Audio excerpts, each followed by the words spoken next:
मानवाधिकार के संबंध कुछ शब्द कहूँ। शुक्रिया। मैं अपना कर्तव्य समझता हूँ कि मानवाधिकार के नाम पर कुछ अपना समय देना, जागरूक रहना और इस देश में उस चिराग को रोशन रखना जो ईमानदारी से अगर मैं कहूँ कि इस देश में राम और कृष्ण ने रोशन रखा था, उस चिराग को रोशन रखना जिसे था, उस चिराग को रोशन रखना जिसको शेख सलीम चिश्ती और कबीर ने रोशन रखा था। मैं मिस्टर दोहा और उनके साथियों को मुबारकबाद देता हूँ कि आप उस चिराग को रोशन करने का प्रयास करें। मैं आजमगढ़ आपके आगमन पे आपका स्वागत करता हूँ।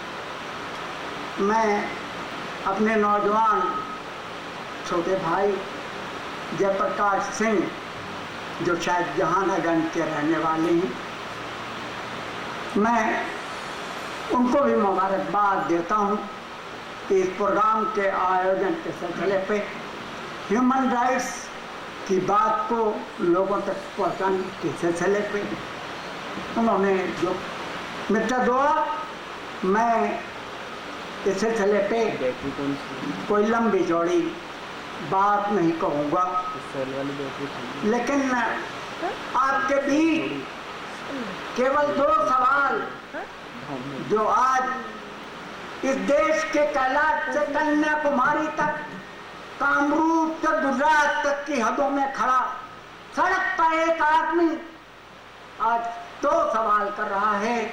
हिंदुस्तान की बदनसीब राजनीति जो बदनसीबी से ओटों के गढ़ के जाल में फंस गई है, उसके पास इंसानों को इंसाफ के तराजू पर देने के लिए कुछ न तो हिम्मत है, न हौसला है। राजनीति ओट के घरौंदे से बाहर नहीं निकल पा रही है, लेकिन आप ह्यूमन राइट्स पे चूंकि काम कर रहे हैं, इसलिए मैं शायद हक बजा नहीं दूंगा अगर मैं आपसे सड़क पर खड़ी जनता कि वो 2 सवाल आपके बीच में रखूं। जनता आज सवाल करती है, राजनीति के महान देश की इतिहास के 58 साल में इस देश के चप्पे चप्पे पे लाखों हिंदू मुस्लिम दंगे के नाम पर फसादात कराए गए, फसादात हुए नहीं, और अधिकांश फसादात में नुकसान जो उठाना पड़ा वो अक़लियतों को उठाना पड़ा, और तमाम नुकसान हुकूमत के पैरामिलिट्री फोर्सेस, पीएसी और हुकूमत के अमले से उठाना पड़ा। हिंदू से मुसलमानों का कोई नुकसान नहीं। वो सवाल करते हैं कि हमें इंसाफ कौन दे। वो फाशिमपुरा के फसाद पर इसे इंसाफ कब मिलेगा। With all the congratulations and best wishes for the future. This is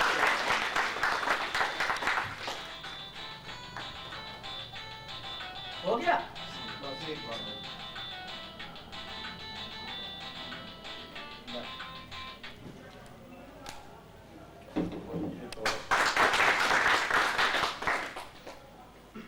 सुलझे हुए ईमानदार जहां ढूंढने से, चिराग लेके ढूंढने से भी नहीं मिलता, वो आपके बीच में है एक जनसाधारण की तरह। आज तो जब हम लोग दिल्ली में रहते हैं, वहां जब जनप्रतिनिधियों को देखते हैं कि एक जनप्रतिनिधि चलता है तो उसके पीछे काफिला चलता है 40 गाड़ियों का। जब वो गाड़ी से उतरते हैं तो उनके आगे पीछे सेक्रेटरी और उनके चाहने वाले हुजूम की इतनी धक्कम रेलमपेल होती है।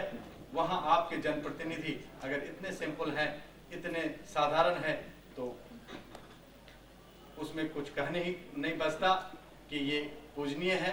सही माने में अगर सम्मान मिलनी चाहिए, सम्मान हम अगर कर लेने के हक रखते हैं, तो फिर सम्मान ये इन्हें ही मिलना चाहिए। मैं अपनी तरफ से इन्हें सम्मानित करना शुक्रिया। नहीं, ये लोकल आदमी को ना मेहमानों को भाई देखो, जाति मत करो, सच्चाई बात है। जो मेहमान है उन्हें यूनिट सर दे रही है, आपका सम्मान कर रही है, काम करती हूँ उनके। शुक्रिया। फल देगा भगवान। यहाँ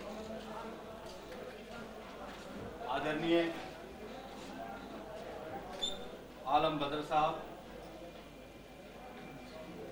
डॉक्टर माथुर साहब हमारे बीच में इस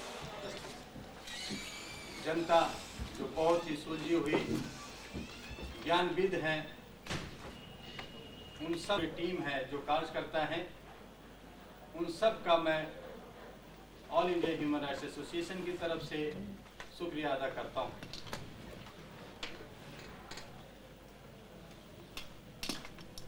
हमारे बीच काफी देर से बैठे हैं, सोच रहे होंगे कि हमारे बीच नेता, हमारे बीच बड़े बड़े अभिनेता, हमारे बीच बड़े बड़े ज्ञानी पुरुष आकर लंबे चौड़े ज्ञान की बातें करते रहते हैं। यहाँ कोई काम की बात नहीं हो रही। बड़ी आपको उलझन सी लग रही होगी। मैं आप सबको उस भाषण में, उस कंपटीशन में, उस ज्ञान की तरफ भटकाना नहीं चाहता, क्योंकि मैं दिल्ली में रहता हूँ। वहाँ बड़े बड़े ऑडिटोरियम, सिंपोजियम हॉल हैं, एयर कंडीशन हॉल हैं। रोज वहाँ पे सम्मेलन अंतर्राष्ट्रीय होते हैं, और मैं मजे की बात बताऊं कि कोई दिन वो खाली नहीं होता। अगर आप एक प्रोग्राम करना चाहेंगे तो आपको 6 महीना या कम से कम 1 साल पहले वो हॉल बुक कराना पड़ेगा। ये हॉल बड़ा सुंदर है। यहाँ रोज प्रोग्राम होता है, नहीं होता मुझे नहीं मालूम, लेकिन कमो बेश पूरी भारत के जितने भी ऑडिटोरियम हैं उनकी यही हालत है। वहाँ रोज ज्ञान का आदान प्रदान खूब होता है। लेकिन हमारे बड़े भाई ने कहा कि कथनी और करनी में अगर फर्क नहीं मिटेगा तो हमारा मानवाधिकार कर्तव्य सब बेईमानी है। हमारे राजनेता, हमारे जनप्रतिनिधि अगर कथनी और करनी को समझ लें और वो अपने कर्तव्यों को निभाएं, मैं बहुत शॉर्ट में कहना चाहूंगा कि ऋषि और बिच्छानी से बचाया। कई तरह की कुरीतियां, कई तरह की विषमताएं फैली हुई हैं। कुछ असामाजिक तत्व स्वार्थवश या अंधकारवश, जैसा कि हमारे अलमदार अब्बास ने कहा कि हम सब जागते हुए सो रहे हैं। हम अपने ही मकड़ जाल में फंसकर छोटी छोटी फैमिलियां बनाकर अपने भरती ये हमारा, ये हमारी जो सोच, जो मानसिक स्थिति जो कमजोर हो गई है, उसका ही परिणाम है। हम अपनी कथनी और करनी को समेट लें तो देश, समाज सब कुछ सुधर जाएगा। हमारे बीच में आलम बदर साहब जैसे सभी जनप्रतिनिधि हो जाए तो फिर कहना ही क्या, फिर तो कहने की गुंजाइश ही खत्म हो जाएगी। All India human rights association का मैं राष्ट्रीय अध्यक्ष हूं। इस नाते फर्ज बनता है कि ऑल इंडिया ह्यूमन राइट्स करती क्या। All India human rights association 1987 में बनी, जब मैं जवाहरलाल नेहरू यूनिवर्सिटी का एक छात्र था। हमारे स्वर्गीय भूतपूर्व राष्ट्रपति Giani Zail Singh, chief justice of India justice Ranganath Mishra, justice PN Bhagwati, justice S Qureshi, justice Venkat Chelaiah, justice Nirula, justice RS Pathak जैसे लोगों ने मिलकर इस संगठन की बुनियाद डाली थी। उस बुनियाद का असर पड़ा कि हमारे बहुत सारे युवा लोग जो मानवाधिकार के लिए, उस वक्त मैं याद दिलाना चाहूंगा कि नेल्सन मंडेला अफ्रीका के जेल में कैद थे।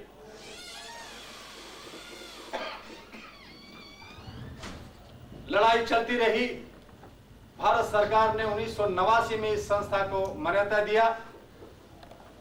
हमारे अब्बास साहब ने, राष्ट्रीय प्रवक्ता हमारे हैं, उन्होंने कहा कि हमारी अथक प्रयास था कि भारत सरकार ने मानवाधिकार आयोग बनाया, लेकिन अभी भी ये दुर्भावना है कि जिस राज्य में सबसे ज्यादा मानवाधिकार हनन हो रहा है, बिहार, उत्तर प्रदेश, हरियाणा, वहां मानवाधिकार आयोग नहीं है। मानवाधिकार आयोग सभी राज्यों में हो, सभी जिलों में हो, सभी प्रखंड में हो, इसकी वकालत all India human rights association ने निरंतर करता रहा है। All India human rights association ने पूरी भारत में मुफ्त कानूनी सहायता केंद्र खोलने की वकालत की। कई जगह मुफ्त कानूनी सहायता केंद्र खोला और इस वक्त चल रहा है, जहां पे हम लोग वकील मुफ्त देते हैं। हमारे साथ supreme court, high court, NALSA, national legal service authority, state legal service authority, district legal service authority, हमारे बीच में कुछ एडवोकेट भी हैं, वो अच्छी तरह से जानते हैं। कानूनी सहायता देने की हमने परिपाटी की। सुप्रीम कोर्ट ने माना और इसको गांव देहात तक हम लोग ले जाने की कोशिश कर रहे हैं। उसके बाद लोक अदालत, जो बहुत ही धीमे गति से काम कर रहा था, उसे तेजी लाने के लिए पहल हम लोग कर रहे हैं। मध्यस्थता कोर्ट हम लोग बनाना चाहते हैं। ये सब किस लिए? ये इसलिए कि भारत में 5 करोड़ केस पेंडिंग पड़ा हुआ है। 5 करोड़ केस के मतलब यह है कि अगर एक केस के पीछे हमारे भाई बंधु, उनके परिवार, उनकी बहनें चिंतित हैं, अगर 5 लोग एक परिवार में, तो 25 करोड़ की आबादी उस मगर जाल में उलझा हुआ है कि आज क्या होगा, कल क्या होगा, जज साहब क्या डेट देंगे, क्या फैसला होगा, और उसको मारो, उसको पीटो, हम उससे बदला लेंगे। तरह तरह की भावनाएं लेकर के राष्ट्र की तरक्की के लिए, उन्नति के लिए नहीं सोचता, बल्कि वो कहीं और सोच रहा है।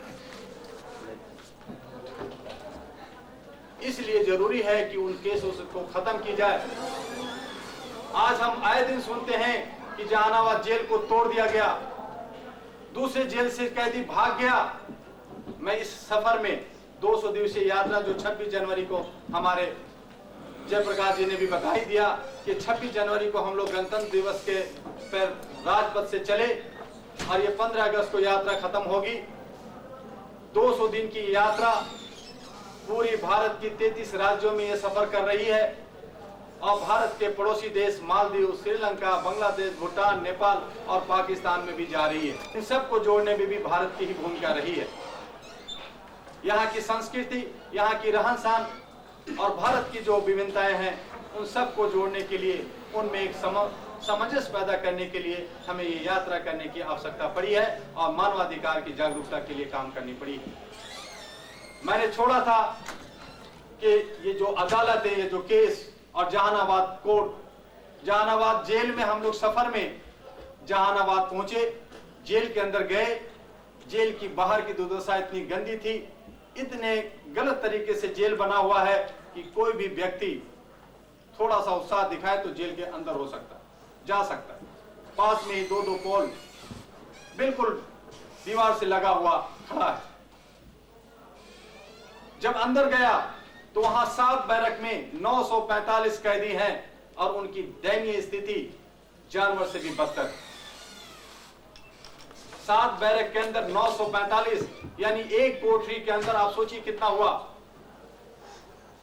उस हालत में मैंने उन प्रशासन को कहा, सरकार को कहा कि ये जेल एक बार नहीं 10 बार टूट सकती है। 10 बार यहां के कैदी भाग सकते हैं। ये तो एक तरफ की बात थी।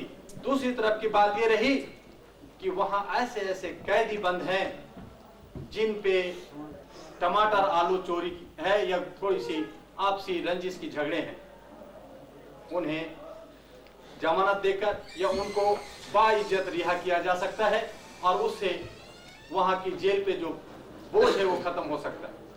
इसी तरह का मुबेश हमारे भारत के कई जेलों में ये हालत है जिसका हम लोग निरीक्षण कर रहे हैं, जा रहे हैं। कई जगह हमें सरकार रोकती है, वो जानती है कि मानवाधिकार हंगामा खड़ा कर देंगे, लेकिन फिर भी हम लोग बाज नहीं आ रहे और हम उनके क्रियाकलापों पे सेंध लगाते जा रहे हैं।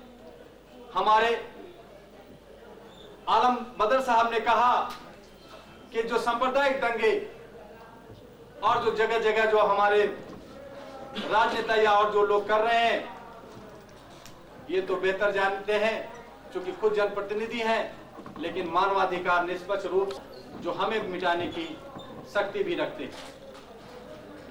आज लड़ रहा है, कई राज्यों पे केस किया है, कई हमने पीआई डाला है। हमारा काम ये तलवार के धार पे चलना। हमने कथनी और करनी में फर्क नहीं रखा, हम लोग सिर्फ काम करते हैं कलम से, कोई भाषण नहीं देते। जब यूनाइटेड नेशन में एक हंगामा है कि यूनाइटेड नेशन ह्यूमन राइट्स का रक्षक है, भारत सरकार 1950 में उस पर डिक्लेरेशन पे साइन किया और सदस्य हुआ। हमारे अलमदार अब्बास ने कहा कि 58 इयर्स हो गए हमारी आजादी के, उससे ज्यादा हो गए 59 इयर्स, लेकिन मानवाधिकार पे हमारे जो जनप्रतिनिधि जब वोट मांगने आते हैं तो कहते हैं कि मैं इनको रोजगार दूंगा, इनको सड़कें ठीक कर दूंगा, इनको जो है सूचना का अधिकार होगा, इनको और भी बहुत सारे अधिकार और कर्तव्यों की बात करके जाते हैं। उनकी प्राथमिकता होती है, लेकिन जाने नहीं बदलेगी। जब हम अपने आचरण को, जब समस्याएं नहीं होती देश में तो मानवाधिकार नहीं होता।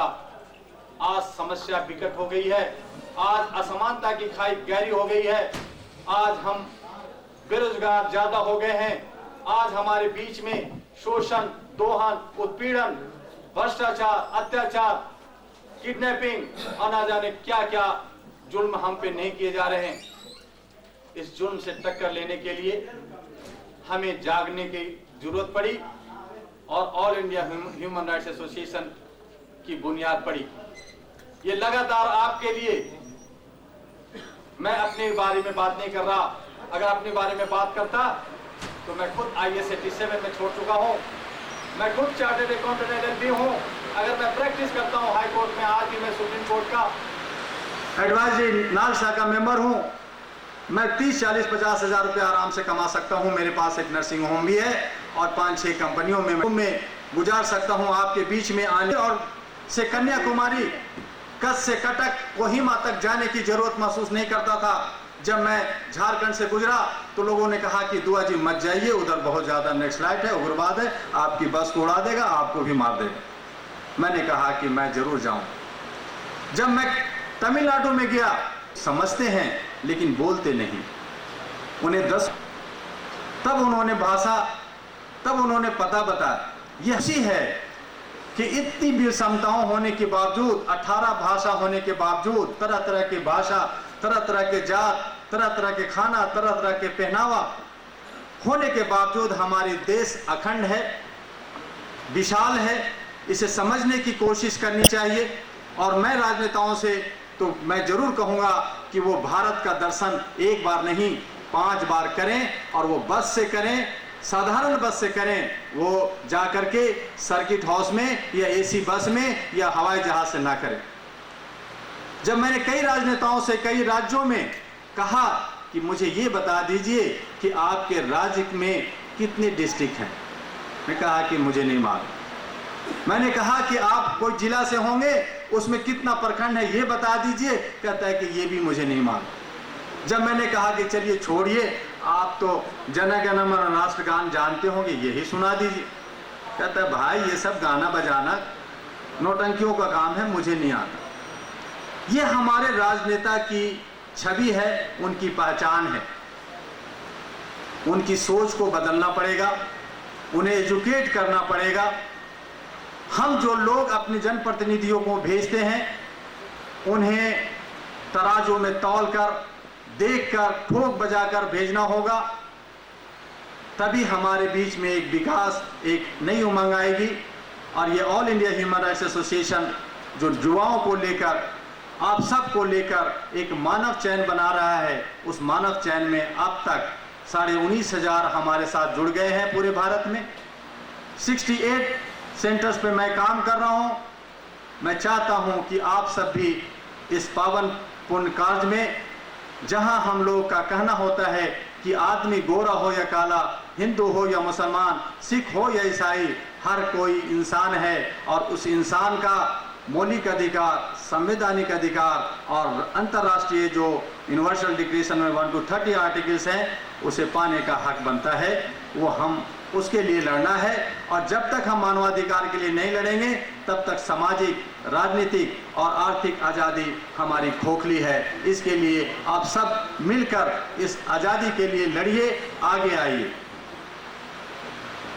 यही हमारा संदेश है। इसी को लेकर हम पूरी भारत और भारत के पड़ोसी देशों में जा रहे हैं। इसमें कोई दुर्भावना नहीं। हमने भारत सरकार से लड़ा, भारत सरकार से लड़ते रहते हैं, लेकिन दूसरी तरफ हमें उनका प्यार भी मिलता है, सहयोग भी मिलता है। अंतर्राष्ट्रीय स्तर पर हमने बात को उठाई। मैंने कहा कि लीगल सर्विस अथॉरिटी के जरिए लोगों को मुफ्त कानूनी सहायता दिया जा रहा है। हम लोग मांग कर रहे हैं कि गांव से शहर को जोड़ दिया जाए। मैंने भारत सरकार से मांग रखा है कि गांव में चाहे पैसा लो या ना लो, उसे 24 घंटे बिजली खाली दे दो और कुछ मत दो, कोई परियोजना ना दो, किसी तरह का कोई दान अनुदान मत दो, कोई सब्सिडी मत दो, सिर्फ बिजली 24 घंटा दे दो। फिर देखो गांव शहर से आगे कैसे निकलता है। मैंने महसूस किया है कि गांव की तरक्की बिजली के बिना बहुत पीछे जा रहा है। वहां अन्न नहीं होता, बिजली की वजह से छोटे उद्योग नहीं हो सकते। सारे बिजली महानगरों में दिए जा रहे हैं, बड़े बड़े इंडस्ट्री के लिए दिए जा रहे हैं या राजनेताओं के पास जा रहे हैं जिनको 4 करोड़, 5 करोड़, 2 करोड़ बिजली की चोरी, वो खुद पैसा नहीं देते। मुझसे और आपसे ज्यादा अगर कोई गरीब भारत में है तो हमारे जनप्रतिनिधि हैं। ट्रेन में, प्लेन में, खाने में, रहने में, हर जगह सर्किट हाउस में 2 रुपया देंगे। प्लेन में जाएंगे, ट्रेन में जाएंगे, वहां आरक्षण चाहिए, उनको कम पैसे में टिकट चाहिए। लोकसभा, विधानसभा के कैंटीन में उनको 5 रुपया, 10 रुपया का खाना चाहिए। हम लोग बाहर 10, 15, 20 रुपये में खाना खाते हैं, लेकिन वो 5 रुपये में खाना खाते हैं। इससे बड़ा गरीब कौन हो सकता है? फिर भी वो शान दिखाते हैं, फिर वो 10 गाड़ियों में चलते हैं, रोब दिखाते हैं, मोच को बड़ा ऊंचा करते हैं कि मैं राजनेता हूं, मैं लीडर हूं, मैं प्रधानमंत्री हूं, तुम तो मेरे सेवक हो। मेरे दोस्तों, वक्त आ गया है कि हम जनता जो सही मायने में भारत के जनाधार हैं, इस डेमोक्रेसी में राजा हैं, शेर हैं, सो गए हैं, जाग जाएं और अपने युवाओं को, अपने आसपास को जगाकर मानवाधिकार और कर्तव्यों का बोध कराते हुए निडर और निष्पक्ष होकर काम की तरफ सिर्फ ध्यान दें। मरना तो हर दिन हर आदमी को है। जहां तक मुझे राजा भोज की कहानी याद आती है, राजा भोज बहुत बच्चा थे, छोटा थे, तो उनके पूर्वजों ने, उनके लोगों ने उन्हें मारने की कोशिश की थी। उन्हें कहा जाके इसे जंगल में फेंक दो, ये बड़ा होगा राजा बनेगा, इसको राजा नहीं बनने देना। तो वहां के जो जंगल के जो आदिवासी थे, एक परिपाटी हमारी शुरू से चली आ रही है कि जो मरता है या जिसको मारा जाता है उससे पूछा जाता है, बता भाई तेरी आखिरी ख्वाहिश क्या है।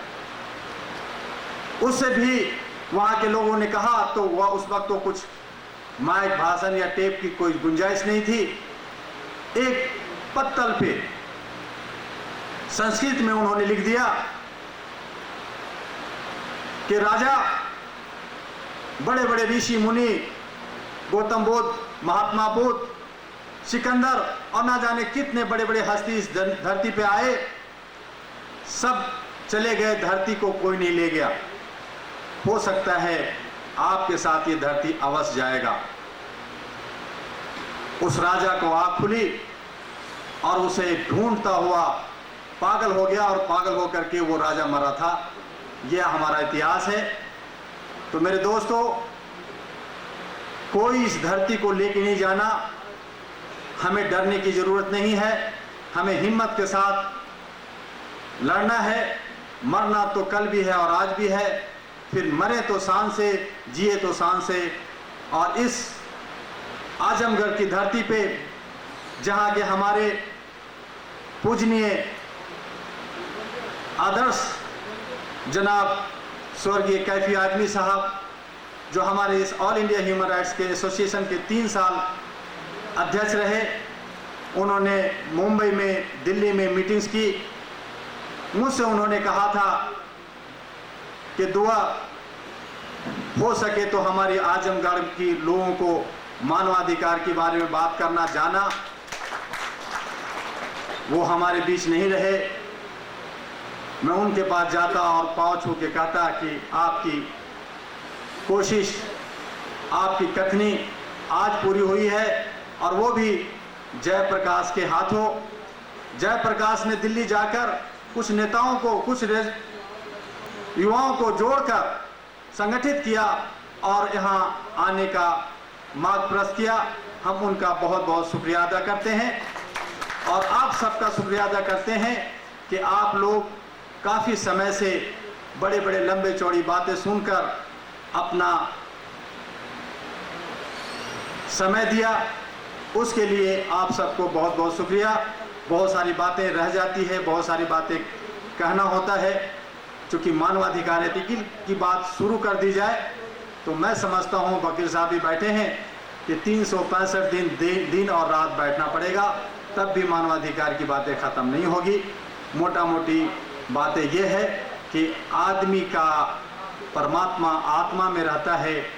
आत्मा की पूजा, मानव की पूजा सर्वधर्म संभाव की ओर ले जाता है। देखो, मानवता को देखो, तुम महान हो जाओगे, तुम सभी धर्मों को मानने वाले हो जाओगे।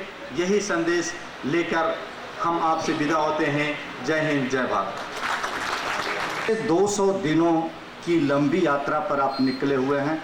संपन्नता और वैभव के बीच जीने वाला आदमी, और समस्त संपूर्ण भारत को देखने के लिए जो बस की यात्रा है, आपने हमारे राजनेताओं को संकेत किया कि पहले अपने देश में बस की यात्रा करके आप देखिए, एयर कंडीशन गाड़ियों में, वातानुकूलित गाड़ियों में, और एरोप्लेन से चलने, ग्रामीण की झुग्गी झोपड़ी में आप नहीं चलेंगे, तब तक भारत का वास्तविक तस्वीर नहीं जान पाएंगे। हम बहुत बहुत आपके आभारी हैं मान्यवर।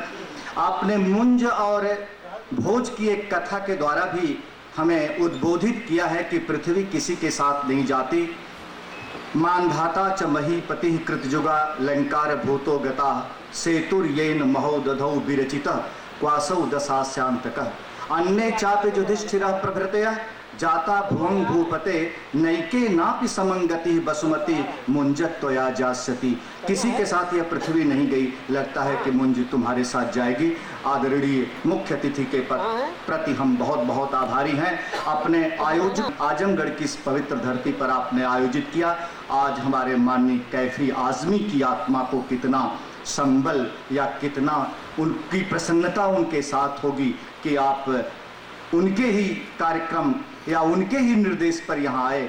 हम बहुत बहुत आपके आभारी हैं। इसी क्रम में मैं डॉक्टर मातबर मिश्र श्रोताओं के प्रति धन्यवाद ज्ञापित करें, और इसी के साथ ये कार्यक्रम समाप्त होगा।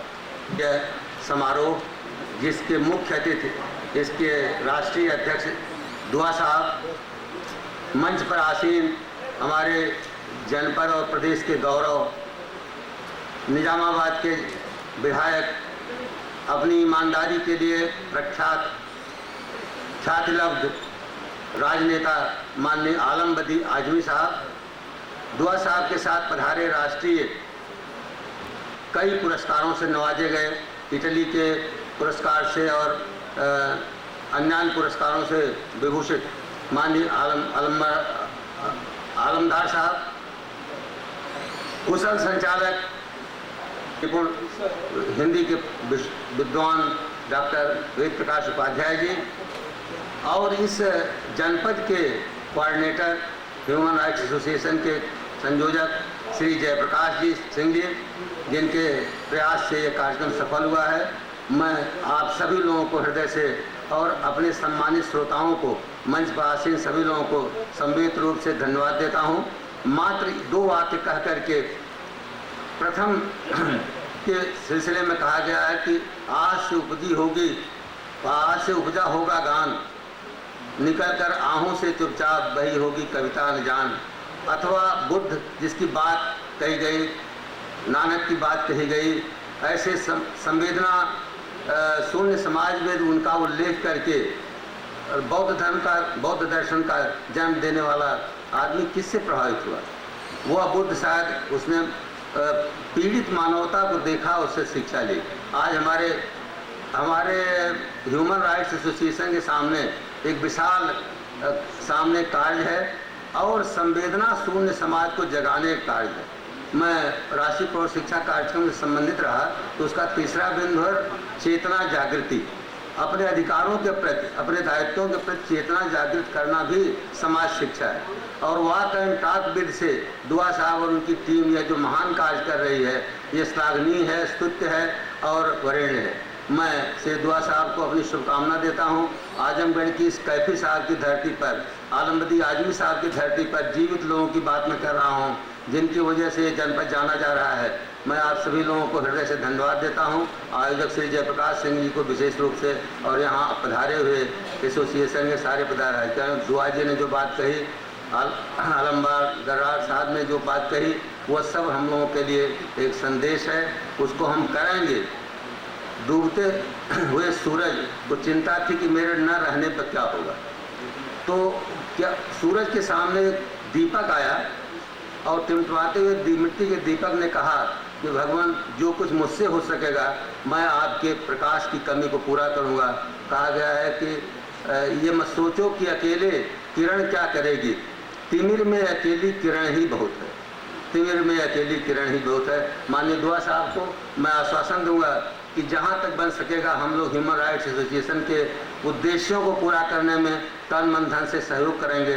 सौभाग्यवश मैं एक पोस्ट ग्रेजुएट कॉलेज का संस्थापक हूँ रानी की सराय के पास में। मैं चाहूँगा कि जब कभी दुआ साहब को कुछ कार्य कराना हो तो संदेश मात्र भेजा करेंगे, जैसे आपकी पत्रिकाओं के ग्राहक बढ़ाना हुआ और कुछ सेमिनार संगठन करना हुआ। राष्ट्रीय सेवा योजना के माध्यम से मानव अधिकार की बहुत सी बातें हम करते रहते हैं और आपको आश्वासन देते हैं कि आपका आगमन आजमगढ़ में निरर्थक नहीं जाएगा। अल्फ़ाबेट्स में जैसे आजमगढ़ शब्द आगे आता है, वैसे ही ह्यूमन राइट्स के कार्य में हम सब लोग आगे रहेंगे। मैं एक बार डॉक्टर वेद प्रकाश उपाध्याय जी को धन्यवाद दूंगा जिनके सौजन्य से मुझको भी इसमें भाग लेने का मौका मिला। इनका मैं आभारी हूँ और आप सभी का आभारी। धन्यवाद। क्रम हो तो आजमगढ़ का कॉलेज आपके लिए संसाधन सहित अतिथि जी की इच्छा है कि इस कार्यक्रम का धन्यवाद। शिकायत होंगे वहाँ आप दर्ज कर सकते हैं, बताएंगे कि कहाँ ऑफिस बना रहे हैं, क्या एड्रेस है, वहाँ का फ़ोन नंबर क्या है, ताकि आप दूर दराज तक उन्हें बता सकें कि हमारे आजमगढ़ में एक मानवाधिकार यूनिट काम कर रही है। मैं चाहूँगा जयप्रकाश जी हमारे सामने आए और मैं उद्बोधन भी कर रहा हूँ और अपने हाथों से ही इन्हें सम्मान भी देना चाहता हूँ।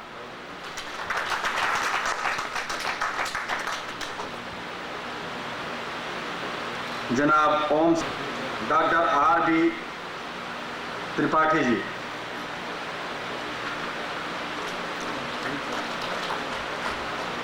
राजेश सिंह जी, जानते भी हो राजेश सिंह जी अभी अवेलेबल नहीं है। कृपा शंकर गुप्ता, कृपा शंकर गुप्ता, अमित, अशोक कुमार सिंह, अशोक कुमार सिंह,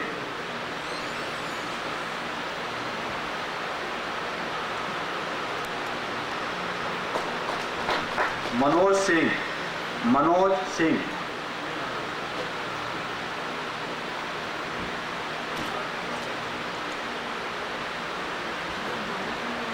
अरविंदर सिंह, अरविंद सिंह,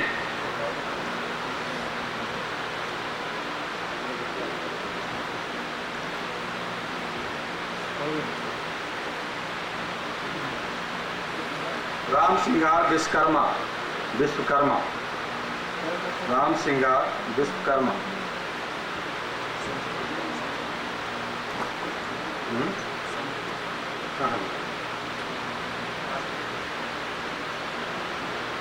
मनोज सिंह, मनोज सिंह, संजय गुप्ता, मनोज सिंह, संजय गुप्ता,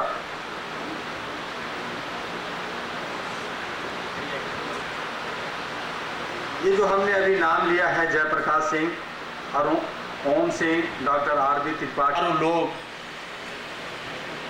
उनको जोड़कर यहाँ की कमेटी बनाई जा रही है। ये जो हमने अभी नाम लिया है जयप्रकाश सिंह और ओम सिंह, डॉक्टर आर.बी. त्रिपाठी, लोग उनको जोड़कर यहाँ की कमेटी बनाई जा रही है। ये आपस में एक विचार मंथन करेंगे और आपस में तय करेंगे कि कौन किस पद पर काम करेगा।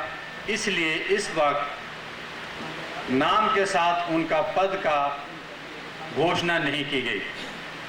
ये आपस में एक तालमेल बनाकर काम का रूपरेखा तैयार कर लें और फिर मीडिया को आप सबको बताएं कि वो किस पद पे काम करेंगे और वो ईमानदारी से निष्ठापूर्वक इससे अंजाम देंगे। हमारे साथ अलमदार अब्बास साहब जो मुस्लिम यूनिवर्सिटी के छात्र यूनियन के अध्यक्ष रह चुके हैं,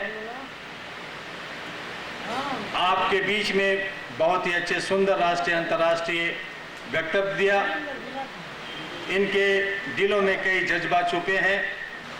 बलिया के एक युवा कार्यकर्ता जो मानवाधिकार के लिए समर्पित,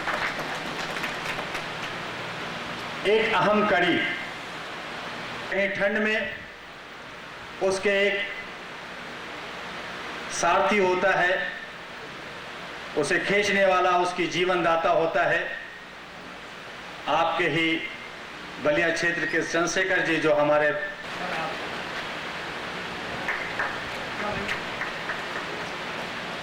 साथी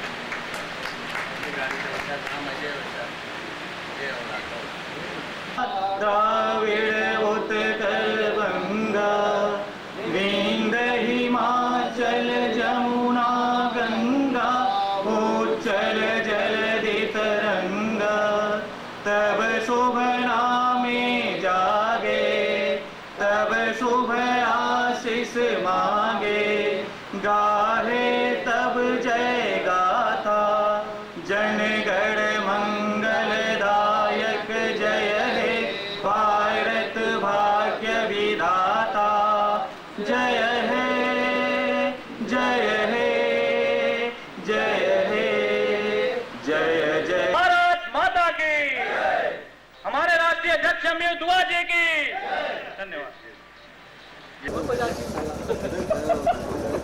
कन्नक माता